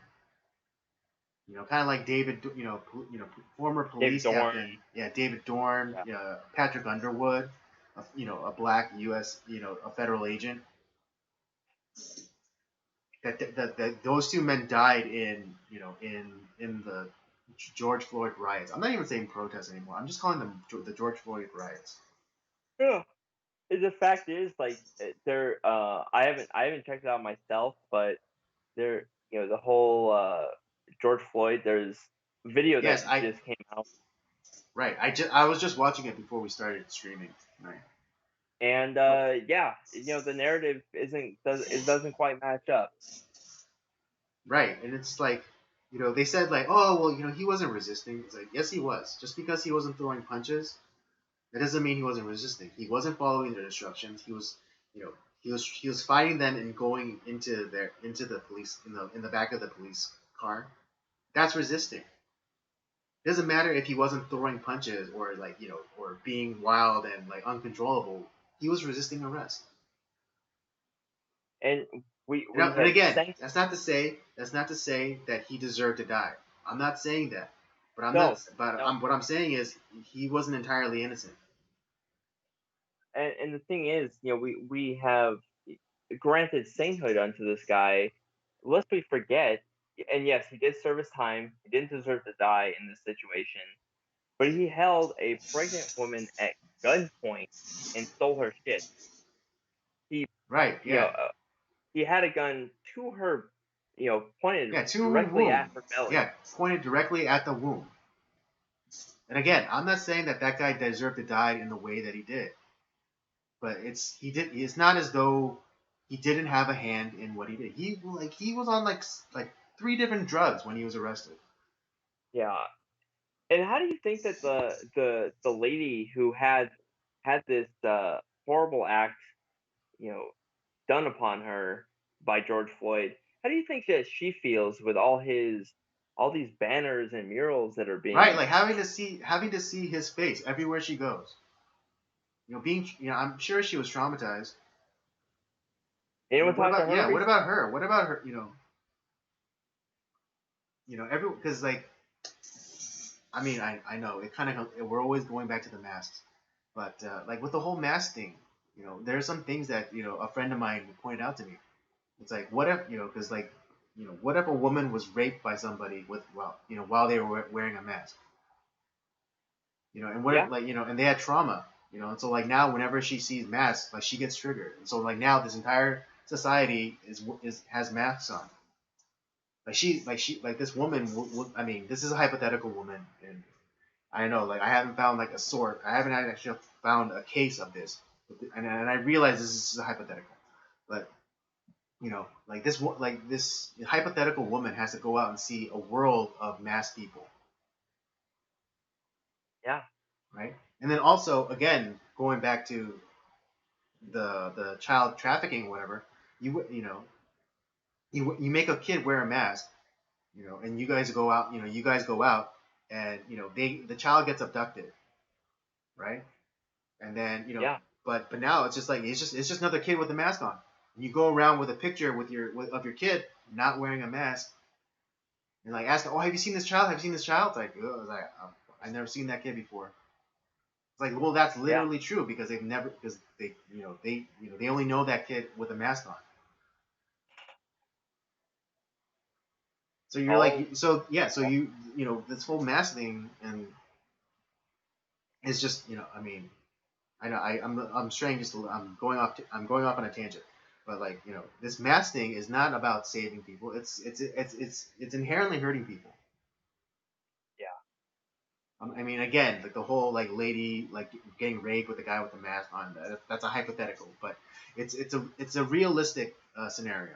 And so is the kid being abducted and not being to be able to be identified because of the masks. Yeah. Those are realistic situations. All plausible. Yeah, they're all plausible. But yeah, I mean, Candace Owen, I think said it best when she said like, George Floyd didn't deserve to die in the manner that he did, but the black community should not, or has a tendency of canonizing, you know, uh, morally lacking individuals, Yeah. or morally deficient. That should be it. Morally deficient individuals. And that's completely valid. Man, Yeah. we've So had I a night, mean, man. yeah, this is We yeah. have had a night. Absolutely. I mean, yeah, we have achieved catharsis for sure. I mean, I feel a lot better, and I mean, literally, people go, don't take our word for it. Go to the Black Lives Matter website. Go to like beliefs, their belief section, and read it for yourself. And it's hilarious because each of the different chapters, like L.A., New York, D.C., Chicago, you think that Black Lives Matter is like this, monolith and umbrella, but it's not. But even Black Lives Matter isn't unified because even each of the chapters have different demands Yep. or different political stances. Yeah. I mean, Like sure, it's like, one being a Leninist and one being a Stalinist, but hey, right, I know. It's like there's a distinction without a difference. But in the yeah, terms of like what they're trying, what their hopes of achievement is, it's vastly different. Like each city has like a different thing.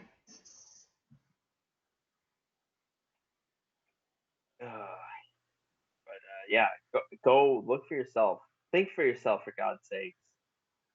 Yeah, I mean that's all it is. I'm not so like kind of like the old like reading Rainbow days. LeVar Burton. Don't take my word for it. Yeah.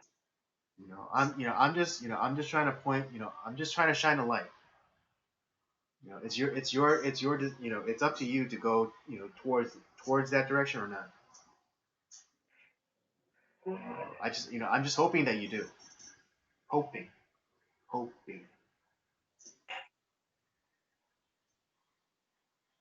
All right. Well, I think. we get to our movie? Huh? Should we get to our movie? I need some Yeah. No. Yeah, food. we have officially achieved catharsis. I'm good. I feel like I got a lot off my chest this week. Right? Yeah. Totally. We totally did. Yeah, we had a lot building up the last like few weeks, so I think it's just kind of like we had to get it out there. Yeah. I mean, yeah. With the state of everything, it's just like, but I say it all the time, but best apocalypse ever.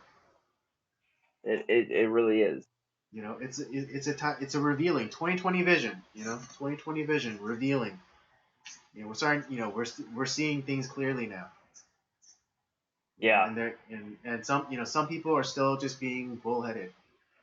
I mean, just quickly as an aside, there's like this person I know on their Facebook group. They've been like sharing these, kind of like never Trumper Republicans, like going out, like kind of speaking out against the president or whatever. Yeah. But it's so funny because it feels so artificial. I know that they're just trying to capitalize on the whole like walk away movement thing. Right. But it just feels like fake. It's like these people don't sound like actual Republicans or if any and if they are Republicans, then they're like the kind of like the war hawkish neocon type of Republicans. Yeah. Where like they say like they're against Trump for like reasons, but they never really expressly lay it out. State the reasons. Yeah. Yeah, they don't state the reasons. They just say, "Oh, Trump is so bad. He's so bad. Man, Trump is so bad. That's why, as a Republican, I can't vote for him." It's like, well, why? Man. Well, why is he? Yeah, Orange Man bad, essentially, because they never because a lot of I don't know if you are familiar with the walkaway videos, but there's always like a list, or like they give you like their anecdote of what was their like come to Jesus moment. Right. But it's never so far the videos that I've seen like of these anti-Trump like Republicans they never give you a concrete reason. It's just like, oh, he's so bad, he's so terrible, he's a liar. It's like, well, what like so Barack Obama only told the truth? Yeah. Like, oh, so Nancy Pelosi only tells the truth? I'm not saying that no, like Trump tells the truth. I know he lies. He's someone who kind of like, uses hyperbole and exaggeration. But and that's something that I already know. We knew that going in. Yeah, I knew that going in, and I take that into account every time he says something. Every time he speaks. I'm aware of this. Yeah. So I know. So I look for things like what to take seriously, what not to take seriously. It's all about discernment. And a lot of people they're outsourcing their discernment to the mainstream media and and social media companies to tell them what they should think. But it's 2020. Perfect vision, time of revealing. And yeah, it's and that's what when I talk to people, that they always say like, oh, that's just conspiracy theories, like or when I talk about things that go against the narrative, it's like it's like you know me, right? Do you think I'm an idiot? Do you think I don't do my research? Yeah. Yeah, I mean, I think if any, I mean, I'm sure not many people saw it, but like that interaction that I had with my former classmate on Facebook, I think it proves that I do my research because I put up an article, with a very compelling article with sites, reference about how masks don't work, and she tried to counter with another study, and I demolished her. So I read that article, but then also went into the reference material. And Yeah. like three of the reference articles don't exist. Like I clicked on the links, like they led to nowhere. One was a study about multiple layers providing better protection against particles, which Right. tied into the hilarious joke that I posted along with that about how you can still smell farts, you know you know you can still smell farts despite two layers of fabric. So Yeah. how is one layer of fabric going to stop a microscopic organism? And one was a fluff piece from a NGO that was very supportive of China. Exactly. So yeah, I know tangent. Totally achieve catharsis. Go do your own research. That's all I'm saying. All right. Let's wrap tonight's show up with movie review. And this month's theme is Machismo Month. So we'll be reviewing some of the best you know machismo type movies that's ever been committed to celluloid. And the, This is definitely one of them. yeah, and the first movie for this month is Predator. Not The Predator, but just Predator, starring Arnold Yeah. Schwarzenegger. Uh, Let me give y'all a quick synopsis.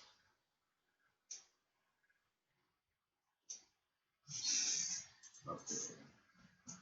Dutch, a soldier of fortune, is hired by the U.S. government to secretly rescue a group of politicians trapped in Guatemala. But when Dutch and his team, which includes weapons expert Blaine and CIA agent George, land in Central America, something is gravely wrong. After finding a string of dead bodies, the crew discovers they are being hunted by a brutal creature with superhuman strength and the ability to disappear into its surroundings. You know what I love about this movie is that Mm. kind of a lot like uh, the video games of the era that this movie came out in is like you were just kind of like thrown in and expected to kind of figure things out. Not a lot is really given to the audience per se. You're really just kind of thrown into this situation. Like you don't really know about the history of the characters. Um, there's obviously like this connection between uh, Dutch and Dylan, played by Carl Weathers, Mm-hmm. Or and you just Apollo think it's Creed gonna be, to those of you uncultured swine. yeah, and you have Jesse Ventura's in there, Mm-hmm. Shane Black, yeah, he would go. and He later transitioned to directing. He did the third Iron Man movie, and I think the yep, criminally underrated Nice Guys. yep, definitely, and yeah, it's just like you're thrown into this like it looks like it's just gonna be another one of those like spy kind of macho spy thrillers, and it becomes something completely different. And by the time like you get like there's kind of like a mystery to them trying to figure out like what the operation is that they stumbled upon, Right, because and it's what clearly like something is through like discoveries at like the rebel like base camp and stuff. Kind of like your typical action movie trope where these soldiers of fortune, these expendables are brought in to do some like do some like shady business, or they're just not given like the full picture, and then finally it's like revealed, it's like, oh, like, this isn't what I signed up for, man. yeah, exactly.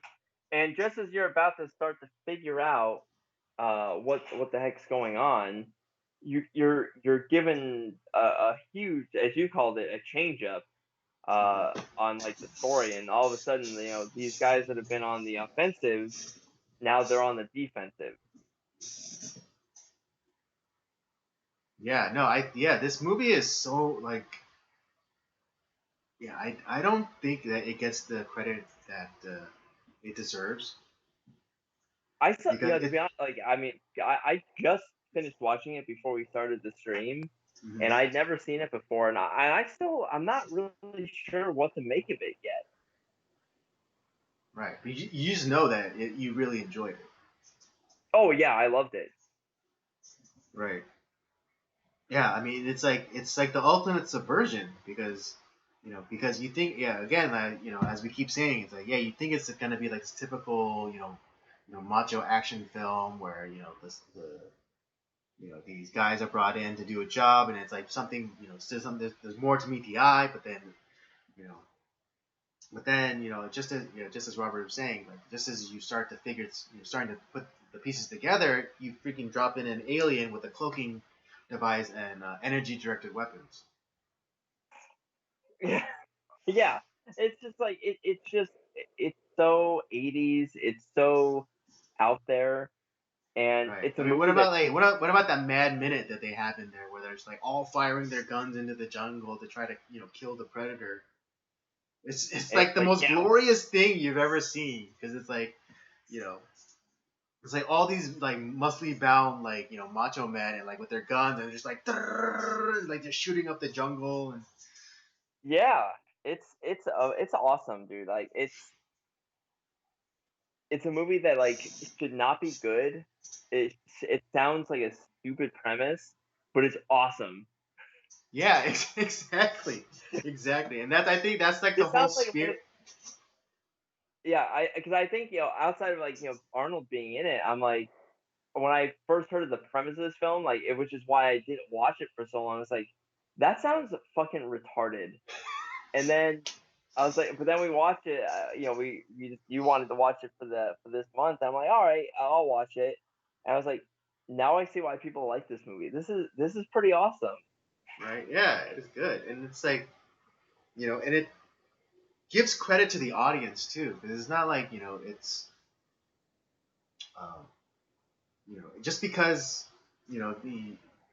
these are just like muscly bound macho men. Arnold Schwarzenegger's character Dutch. He's smart. He starts putting things together. He starts realizing this isn't like the normal op that they usually go on. Yeah, these guys are not stupid. It's like these guys actually are thinking about what they're Mm-hmm. doing. Mm-hmm. And Dutch among them is probably the most intelligent. Mm-hmm. Right. Absolutely. And yeah, and it became this thing where to me, like one of like the most interesting scenes, because like it said, we don't really know what the fuck this the predator is. We don't know Mm-hmm. what planet it's from. We don't know why it's there, but it's like, but him and this alien and Dutch go, they're going toe to toe with each other, and Right. Yeah. The Dutch, final conflict. yeah, and the one thing like when Dutch finally beats him, kills him, and he's like, "What the fuck are you?" He's Mm-hmm. like, "What is this thing?" And right in right back at him, the predator says the same thing. It's like, "What are you?" Because he shouldn't have lived. He shouldn't have been beaten by this guy. Right. Yeah. He But he was. Dutch shouldn't have been giving him this much trouble. Yeah, and I think that's like why he, because before, he has like the heat vision mask on. He's using all the weaponry and stuff, and then Mm-hmm. it's kind of like I think as a sign of respect, he throws away all the weapons, Right. He rips off goes his like, mask yeah, and mano y shows mano. that, yeah, it's like you've earned this. Yeah. Um, but another thing I really love about it is just kind of like the one-liners in this movie are just Oh yeah, so great. It's like you have Arnold Schwarzenegger. I don't know if this movie was his debut as like the one line king, but it's definitely one of the movies. I don't know if When he it's like throws the the movie, machete, but it's one of the movies. yeah, everyone knows like get to the chopper, all that stuff. Like Yeah, my that's like yeah, that's where this I is from. yeah, the one I like though is where he throws the machete into the guy's chest, like stick around. It's like he throws like the machete into that guy's chest, and and it gets stuck to like a post, and then Arnold like Yeah. glibly's like stick around Oh God, it's like or he is definitely the king of one-liners. yeah. I But like yeah, absolutely love. everyone kind of gets their chance, at that kind of like the one liner. Like Jesse Ventura for sure. It's like talking about like doing like do it like the chewing tobacco. I forget what the slang term is called. Um, but like how like the chewing tobacco will make a man into a sexual tyrannosaurus like him, Yeah, yeah, or it's exactly. like or or And they just throw that at you right at the beginning of the I film. know it's just like yeah, it's like being slapped in the face with a fish. It's just like comes out of nowhere, but it's like okay, this isn't the movie. Or I like about died when I heard that line. it's so great. But like also like when he observes like the position of like the enemies and like one position is like oh he's dug in like an Alabama tick. Yeah. Yeah, or Oh, like or when he takes it when he's wounded and then one of his teammates like oh man you're wounded. It's like I ain't got time to bleed. yeah. It's just like kind of like the most uber macho statement ever. It's like I don't got time to bleed. And then there was Hawkins, who the guy with the glasses, and Yeah, yeah, yeah. he has so many just crass pussy jokes. Yeah.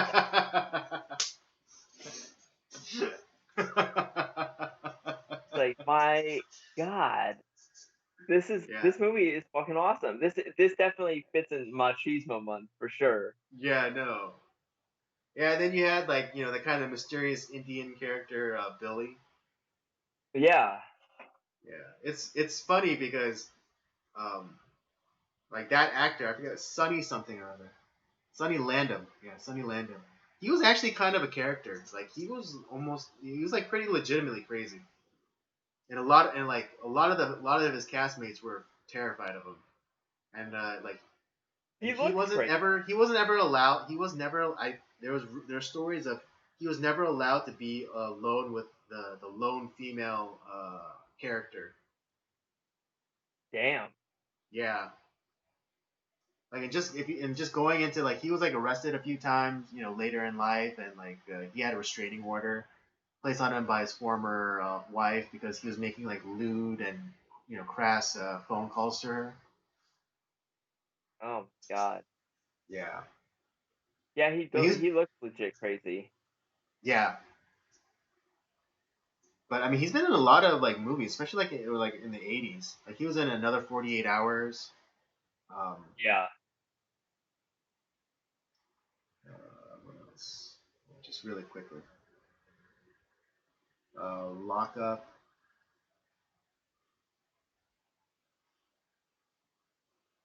Oh no way! He worked with Arnold one last time in The Last Stand.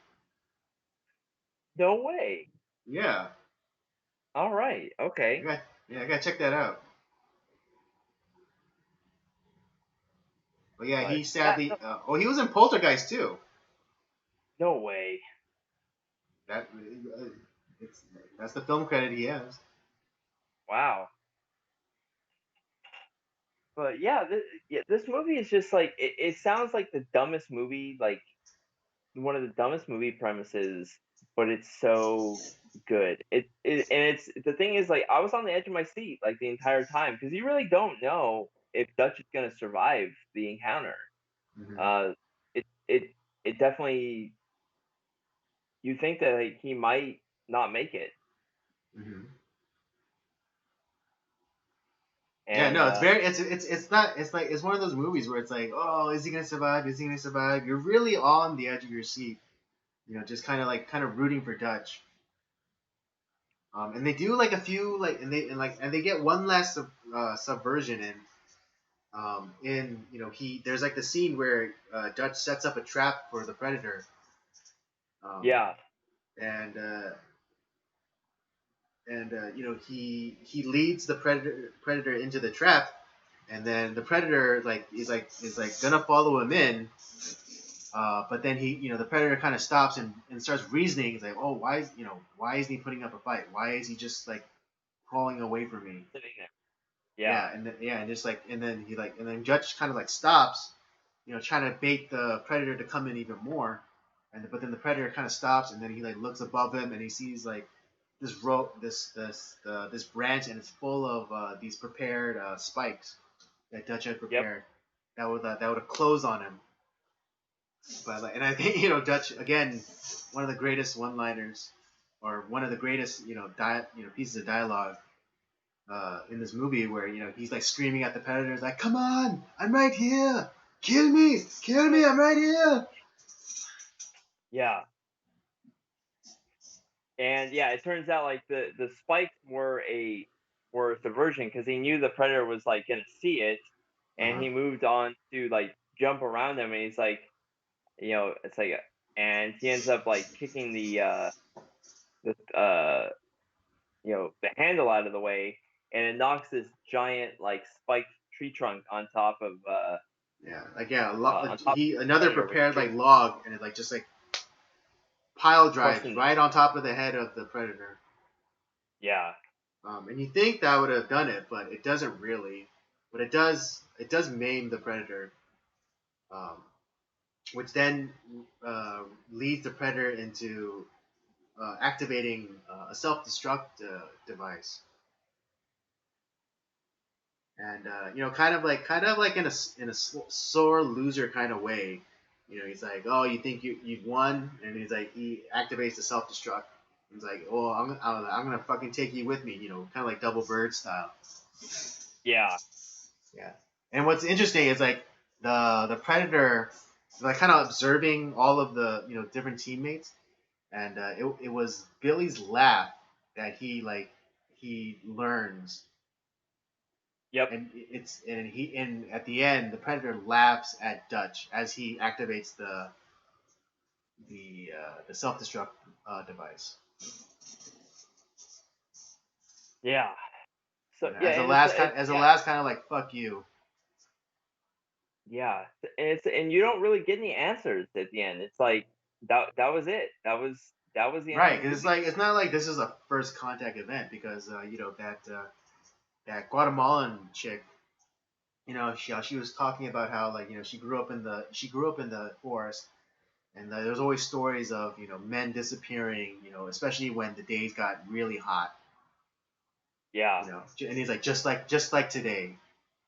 It's kind of, I get it, and I guess they're setting up like the backstory of how like the predators are constantly coming to Earth, and going on these hunts for sport. Because this predator does take trophies. For after he kills Billy, he takes him to a tree and like rips out his spine. He Mortal Kombats him, and he Mortal Kombats him, and like rips off his spinal column and skull out of his body, and prepare and like leaves it as like kind of prepares it as a trophy.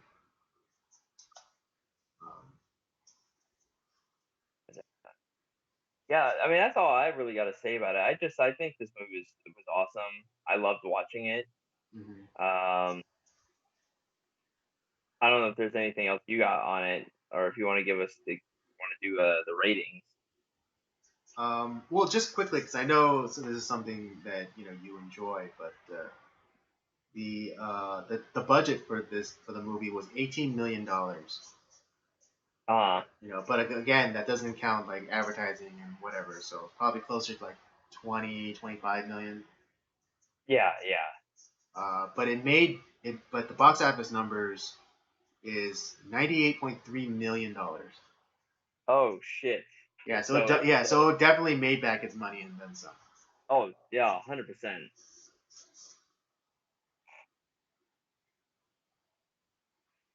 Yeah, but I mean, and it's really become a cult classic.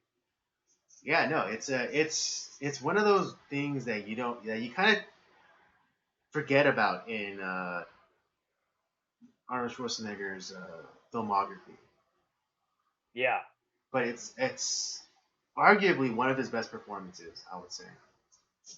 I would say not only like the action, but like even his dialogue was actually like really good. Like Hmm. it was a well. I think it showed off his acting prowess a lot in this film. Yeah, no, definitely, it's definitely just showed his range, Yeah. or not range, but yeah, just his ability. Yeah, you were right the first time. Just like his ability, because a lot of times you think of like Arnold Schwarzenegger as like this wooden kind of performer, but Right. yeah, but no, he like really like he brought it. Like when he was like preparing the traps for the alien, and then the final like conflict where he like lets out that primordial like roar to let the predator know where he was. Like, come and get me, like kind of like the kind of come and get me, Yeah. motherfucker. Well, it was such a powerful scene. It's just Yeah. like, and it showed us like he's not this wooden, boring, you know, can't act talent. Like he's very good at what he does. I mean, yeah, he like they said there. Uh, later on, we see like more Arnold films where like he does have a range, but this one really I think was one of the first movies that really showed off his acting. Agreed. Yeah, I mean that's all I got to say about that. So yeah, let's get into our rating and wrap this bitch up. I'm gonna give it a 4. I like crazy, crazy premise. But the action's awesome. I love all the characters. Arnold, this is actually probably one of my favorite Arnold movies now. I really like Nice. his character. I liked Mhm. his acting. Um, and I was on the edge of my seat until the end. Nice. Nice. Yeah, I mean, yeah. Again, this is gonna be one of those nights where we agree, and I was gonna try and give it an edge, but by doing a half. But yeah, I'm gonna agree with you and then say this is a 4. Again, I kind of have somewhat of a nostalgic connection to this movie because it's one of the movies that you know I'd watch with my dad. And like Yeah, my first exposure to this movie was through my older cousins because like again when they were supposed to be watching me, they're watching these crazy violent action movies. oh, and it's violence. Let me tell you. Oh, and it is violent again, like that Mad Minute where they're just like all shooting their guns into the jungle trying to kill hit the predator. That's that's so awesome. Yeah. So yeah, that brings us to the end of our stream tonight. Uh, at the end of our review, both Robert and I give this a 4. Definitely recommend this movie. If you're an Arnold Schwarzenegger fan and it's been a while since you've seen it, or you're an Arnold Schwarzenegger fan, you're not really familiar with his early catalog. You should definitely watch it. It's an Arnold Schwarzenegger staple. Along with like Yeah. Terminator or what's that other movie? Or Conan. Yeah. Those are the must see movies that specifically for Arnold Schwarzenegger. Yeah. And Predator is Definitely. definitely among them. All right, well that'll do it for us tonight. I hope you guys were entertained. I hope you guys maybe gained a new perspective on certain things. Remember, don't take anyone's word for it, not even our own. We we're always open to new information, and if new information comes along and proves us to be wrong, I think both Robert and I are very are humble enough to admit that we are wrong and take in this new information and move forward. Yeah, definitely. So I think I would think everyone would benefit from adopting a similar attitude. All right. Well, that will do it for us tonight. Don't forget to join us every Tuesday night, 8 p.m. ish, for Nocturnal Transmissions. Don't forget to check out the library of other shows that we have. The Circular Jerks main podcast. A couple of episodes will be dropping this month, so be on the lookout for that. Don't forget to don't forget to check out Nocturnal Transmissions, of course, and Robert's gaming show Up by Up Down. Don't forget to check out the library. Don't forget to check out our social media accounts: Twitter @PodcastCOJ, Instagram @Circle of Jerks Podcast, and Letterboxd, our movie review app, where we put up movie reviews of some of the reviews that we did for Nocturnal Transmissions. Would be on there. And with all that said, we thank you again, and let's do it again next week. Sounds like a plan to me. All right. Good night.